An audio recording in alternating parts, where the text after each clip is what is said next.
Welcome back to the Spirit Guide Daily, and this is the cronecast at the rising moon. Hey, these are daily messages that will tell you about the energies that are upcoming for you. They are actually timeless messages, and they will reach you when they are meant to. Month of December, they're still going to be free on my YouTube Monday through Friday. In January, I am starting a membership and a Patreon to do some things like this. It'll be very low cost for this. But I kind of need to cover the energy that goes into making them. But there will also be some things like magic lessons and some talks about what type of magic to do with what moon, a couple of other things, as well as some guided meditations for energy healing and for emotional release. So let's get going here. We're using one of my favorites, the Tarot at the End of the Rainbow, with the Three of Pentacles in reverse. This is a card of like self-reliance, of working on oneself as well. The Three of Pentacles in the upright is like a collaborative effort. It is working well with others. Sometimes it's a group environment, but in reverse, it's like the cheese stands alone type of thing. Remember, your personal power is within your personal control, and that there will be fluctuations in it sometimes. Sometimes you will have more energy than others. Sometimes things will come with greater ease than others. But that re-establishing your connection to both the divine and to your energetic source, which like for me is nature. It means that like I can't go very long without petting a tree, basically. And if I do, I will pay for it. And by pay for it, I mean I will feel very drained. I will feel despondent. I will end up crying and crying, that sort of thing. So almost every day of my life, I'm like walking for at least an hour and touching literal trees and grass. We have we have the Wheel of Fortune in reverse, which is a card of karma.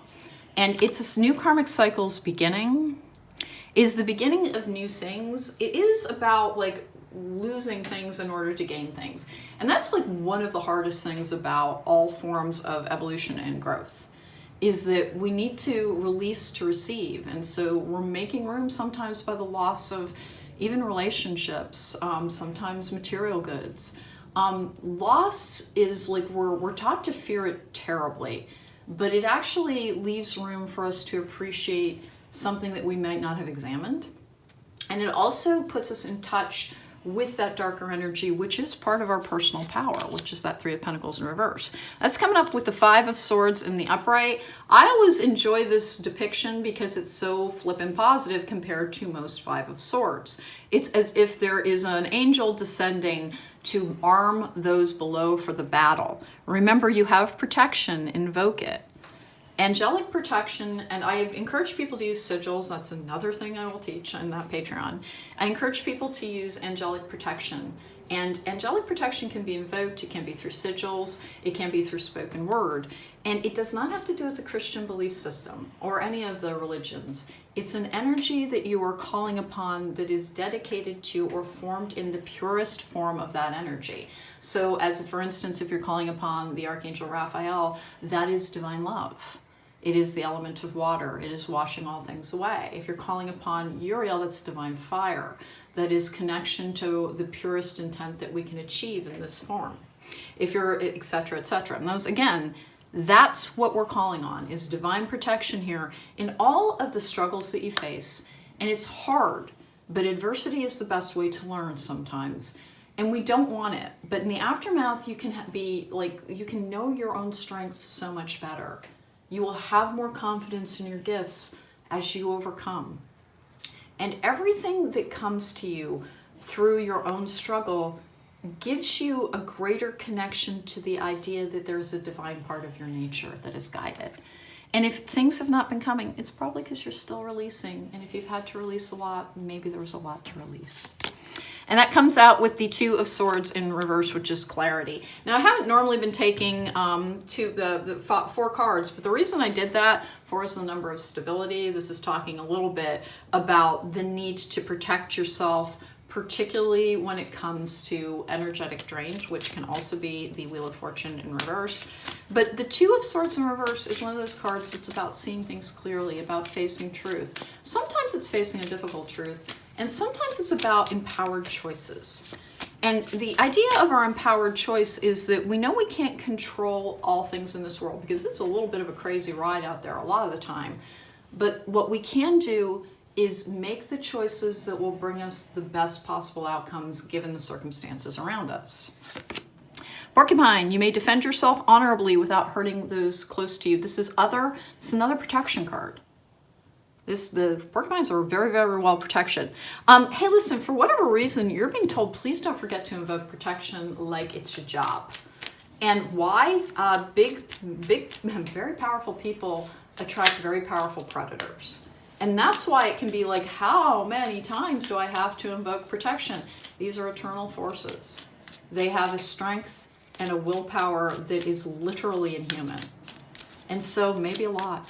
And it will kind of suck, but just be glad that as you walk forward with the best intent that you have access to this angelic protection.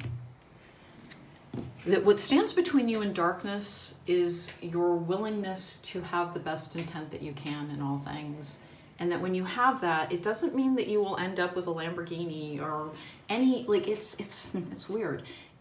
It's not about discomfort, but it's also not about the trappings of wealth that this world prizes so much. Rather, that you know that there is a point to doing that which is right, even when you're not getting what you want. And that's what determines our intent.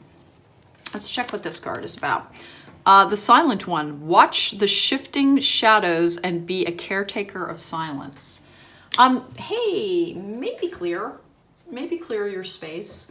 When I get done with these particular recordings, that's what I will do. I'll record 4 of these in a row, and then I will clear the space. And it can get like, I've got so much protection around me. It's like, how are you not safe?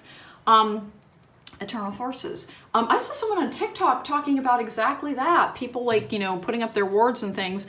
And this person who said they were a witch was mocking the idea like they don't know how to wake the spirit of their house.